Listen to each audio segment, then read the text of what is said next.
अनमोल वचन। अखिल भारतीय संत मत सत्संग के संस्थापक और गृहस्थ में आनंद योग के जनक परम संत महात्मा परम पूज्य श्री यशपाल जी महाराज अर्थात परम पूज्य भाई साहब जी द्वारा प्रतिपादित इन अनमोल वचनों का पालन करना अति आवश्यक है। ये वचन हमारी गृहस्थ आध्यात्मिक साधना के लिए मूलभूत सिद्धांत हैं, जो इस प्रकार हैं। हम दुनिया की हर चीज की कीमत आंकते हैं, अपने मानव जीवन की कीमत भी जाने व परमात्मा की प्राप्ति हेतु साधना करें। मनुष्य योनि एक उपहार है, इसीलिए परमात्मा को धन्यवाद देते हुए आधा घंटा प्रातःकाल, आधा घंटा सायंकाल पूजा अवश्य करें। सत्संग, सतनाम व सद्गुरु को प्राथमिकता देते हुए इसी के आधार पर ध्यान योगाभ्यास अवश्य करें व गृहस्थ के कार्यों को परमात्मा का कार्य समझकर उसी की याद में संपन्न करें। हर समय ये ध्यान रहे कि गुरु कृपा द्वारा परमात्मा की पवित्र सत्ता का हमारी आत्मा में वास है, अतः मन में निरंतर अपने इष्ट देव का जाप करें। मान सम्मान की इच्छा ना करें व अपमान से दुखी ना हो। परमात्मा के अतिरिक्त किसी और का भय ना करें। दूसरों की बुराई न करें, न सुने, सत्य व मधुर बोलें, अश्लील शब्द मुंह से ना निकालें, सभी से नम्रतापूर्ण व सुंदर व्यवहार करें। धर्म पत्नी के अतिरिक्त अपने से बड़ी से माता जैसा, बराबर की से बहन जैसा व छोटी से पुत्री जैसा व्यवहार करें। सांसारिक जीवन यापन की आवश्यकताएं अंतहीन हैं, इसलिए अधिक से अधिक समय सत्संग में व धन परोपकार में खर्च करें। याद रखें, न स्त्री माया है, न धन दौलत, न ही परिवार। माया वह है जो हृदय को परमात्मा से दूर हटा दे। अतः निरंतर सत्संग और सद्गुरु की शरण में रहने का प्रयास करें।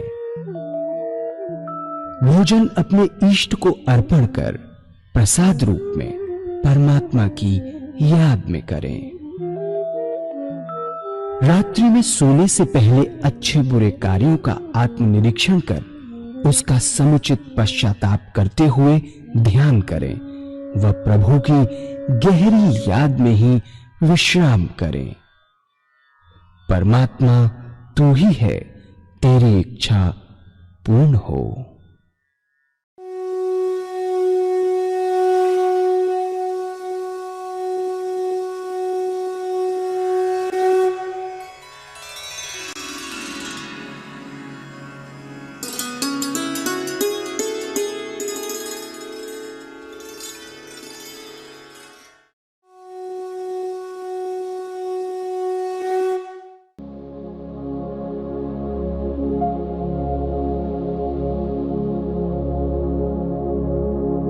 भजन के साथ साथ सभी भाई बहन अपने अपने इष्ट का ध्यान करेंगे।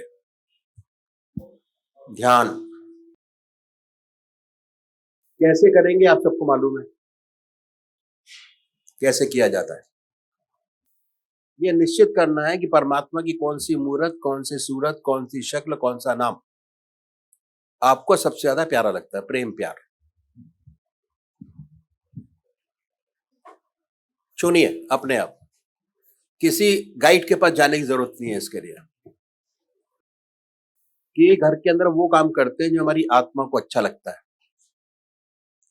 ये आत्मिक चीज है। जो आपको नाम, जो आपको सूरत, जो आपका मूरत, जो आपको मूर्ति सबसे ज्यादा आपके जहन में आती है, बार बार आती है, अच्छी लगती है, उसको चुनिए। ध्यान करने का तरीका ग्रस्त में रहते हुए लोगों के लिए बस सिंपल साधारण है, बड़े प्यार से बैठे सुखासन से, धूप दीप जलाएं। उसके बाद ये महसूस करें कि हमारा इष्ट सह शरीर हमारे सामने विद्यमान है, सामने विद्यमान है। सामने बनाइए सबसे पहले। बड़ी बड़ी आंखें हैं, गोल चेहरा है, जटाएं हैं, सर्पों की मालाएं बनाए। एक मैंने एग्जाम्पल दिया आपको, जो आपका इष्ट है, जिसमें आपने अपनी पवित्र भावना डाली है, उनकी मूर्त अपने सामने बनाएंगे कि अब वो सह शरीर हमारे सामने विद्यमान है, मूर्त में नहीं है, फोटो में नहीं है, कैलेंडर में नहीं है, आपके सामने सह शरीर विद्यमान, शरीर के साथ बैठे। होगा क्या जब ये प्रोसेस करेंगे, तो ऐसे ऐसे विचार हमारे सामने आएंगे जो हमने जिंदगी में कभी सोचे नहीं होंगे। अगर नॉर्मल वे में 1000 विचार आते हैं, तो उस टाइम पे 5000 विचार आपके सामने आने शुरू होंगे। उन विचारों को दबाना नहीं है, दबाएंगे नहीं, हटाएंगे। अपने परमात्मा से प्रार्थना करेंगे कि प्रभु ये आधे घंटे का ही तो समय है जिसमें अपनी आराधना करनी है, लगिए दोबारा। फिर कोई दूसरा विचार आएगा, उन विचारों को दबाएं नहीं, हटाएं, फिर लगिए, फिर हटेगा फिर लगाइए, फिर हटेगा फिर लगाइए। अभ्यास। भगवान श्री कृष्ण ने अभ्यास पर बहुत भारी जोर दिया। कहा आहार की शुद्धि, विहार की शुद्धि, अभ्यास और वैराग। अभ्यास प्रमुख चीज, अभ्यास पर बल है। जैसे जैसे आपका अभ्यास बढ़ता चला जाएगा, जैसे वैसे आपकी इष्ट की मूर्त जिसको मानते हैं वो स्पष्ट होती चली जाएगी। और एक दिन ऐसा आएगा कि वो होंगे और आप होंगे, न बीच में कोई विचार होगा और न ख्याल होगा। वो स्थिति पैदा होगी आनंदमयी उनको देख के कि ये अनुभव का विषय है, अनुभव से आता है। अनुभव होगा तो बहुत सुंदर विचार आपके आपके इष्ट के प्रति पैदा होंगे। और एक दिन ऐसा आएगा कि वो ही हमारे सामने होंगे, ना कोई दूसरा विचार होगा ना ख्याल।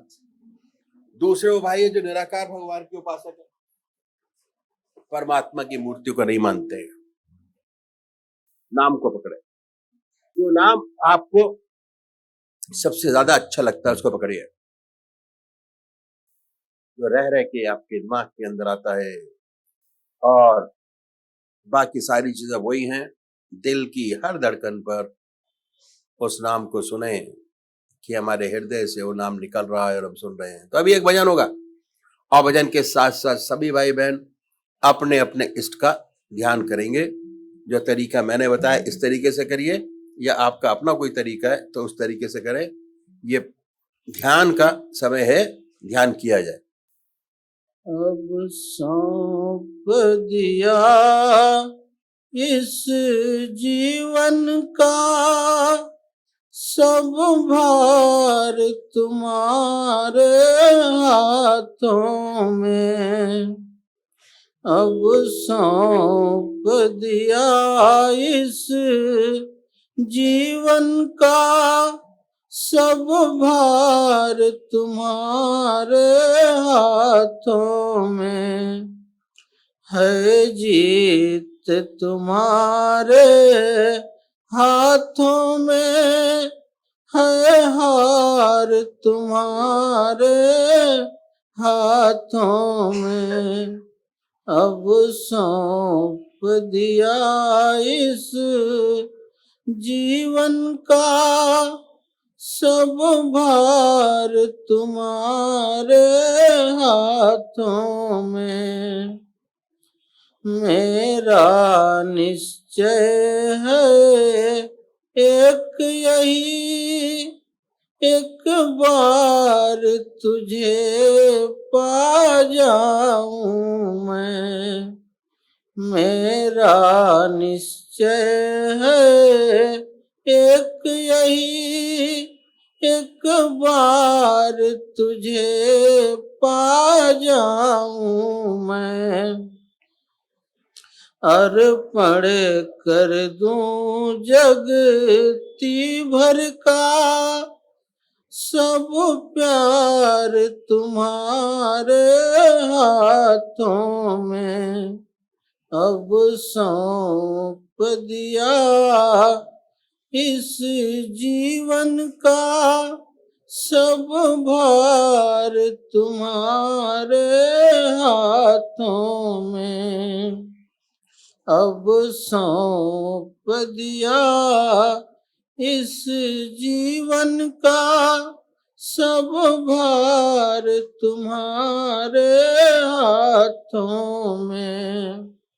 या तो मैं जग से दूर रहूं और जग में रहूं तो ऐसे रहूं, इस पार तुम्हारे हाथों में, उस पार तुम्हारे हाथों में। अब सौंप दिया इस जीवन का सब भार तुम्हारे हाथों में। जब जब संसार का बंदी बन दरबार में तेरे आऊं मैं, जब जब संसार का बंदी बन दरबार में तेरे आऊं मैं, हो मेरे पापों का निर्णय सरकार तुम्हारे हाथों में। अब सौंप दिया इस जीवन का सब भार तुम्हारे हाथों में। मुझ में तुझ में है भेद यही, मैं नर हूँ तू नारायण है। मुझ में तुझ में है भेद यही, मैं नर हूँ तू नारायण है।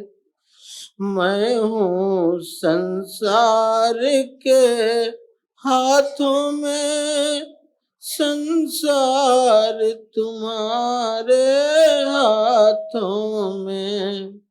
अब सौंप दिया इस जीवन का सब भार तुम्हारे हाथों में।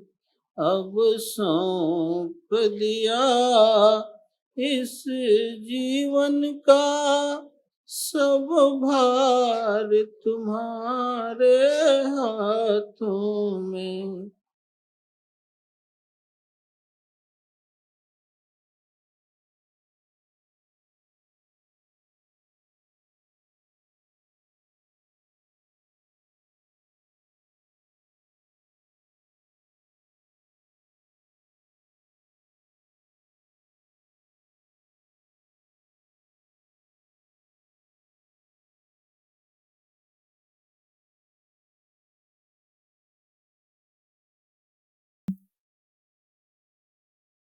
पूजनीय माता और बंधुओं, तुलसीदास जी ने बहुत सुंदर कहा है, जो मैं आपके सामने रखूंगा। विनय प्रेम बस भई भवानी, खसी माल मूरत मुस्काने। क्या कहा है?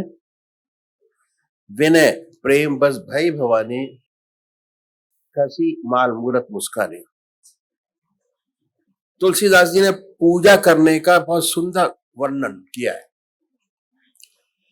तरीका हर एक पर लागू होता है। किसी मत का मानने वाला हो,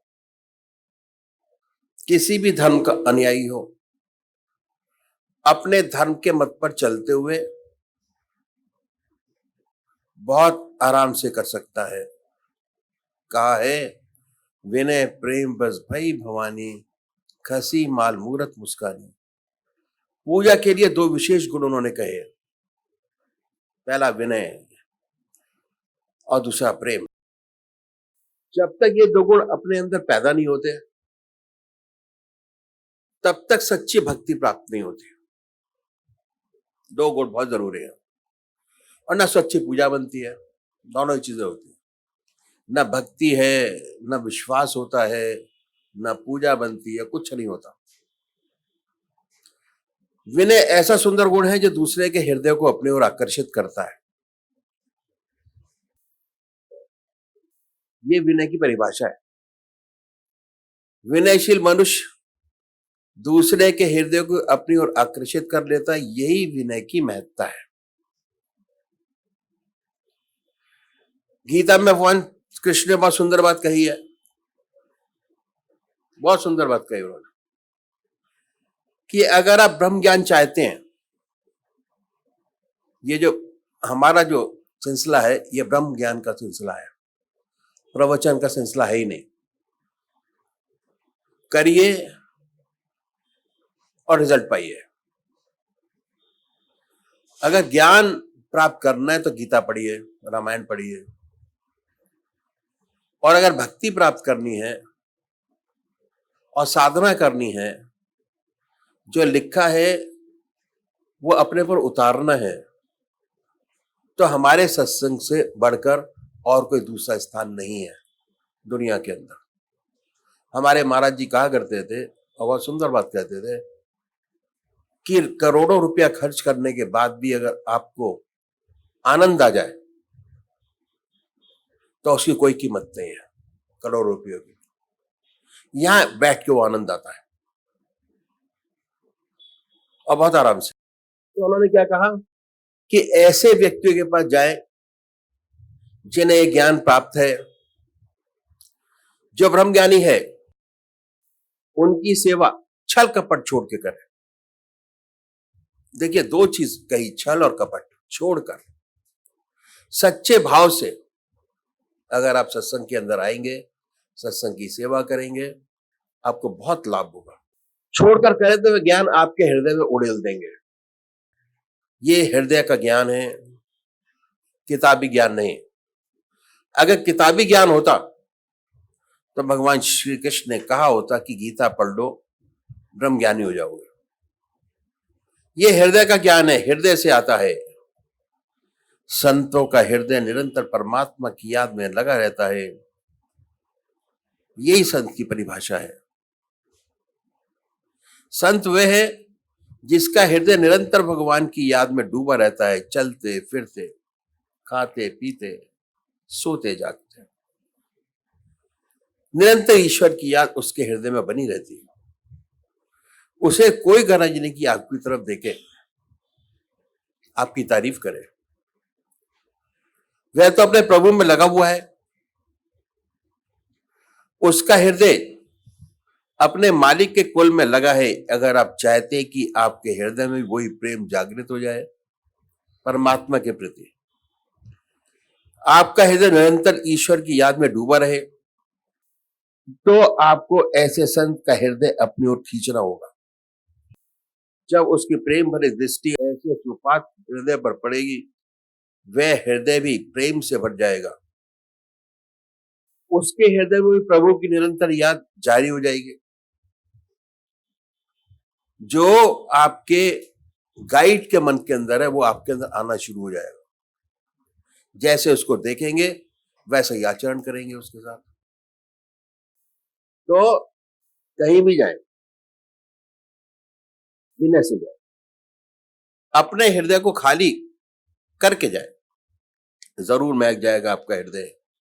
यदि आप पूर्ण धारणा से जाते हैं और अपने मन को खाली नहीं करते हैं, तो जुकाम होने की वजह से शायद उसकी महक से महरूम रह जाएंगे।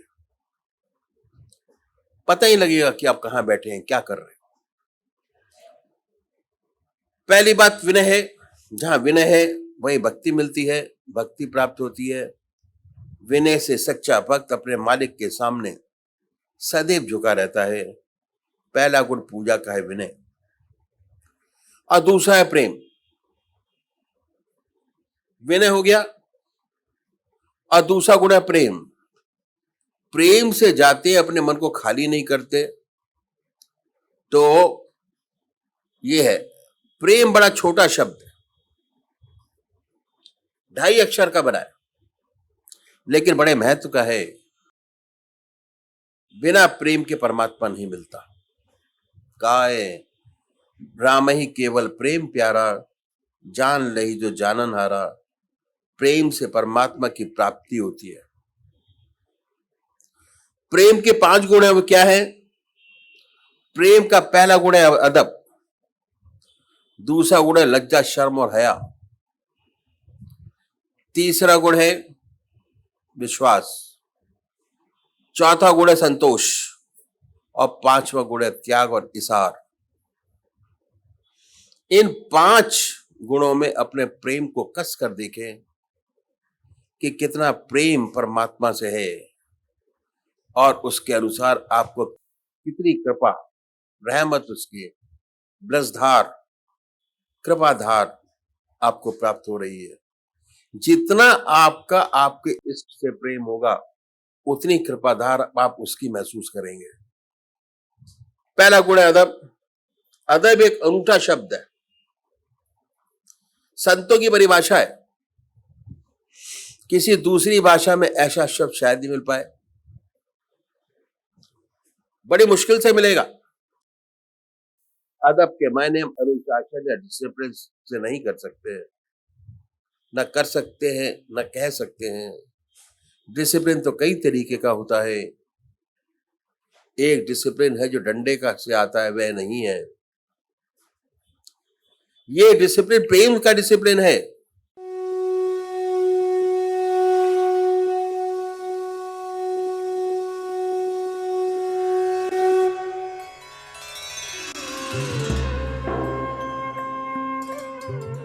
ध्यान योग के कार्यक्रम आनंद योग से निशुल्क जुड़ने के लिए संपर्क करें 9810239677।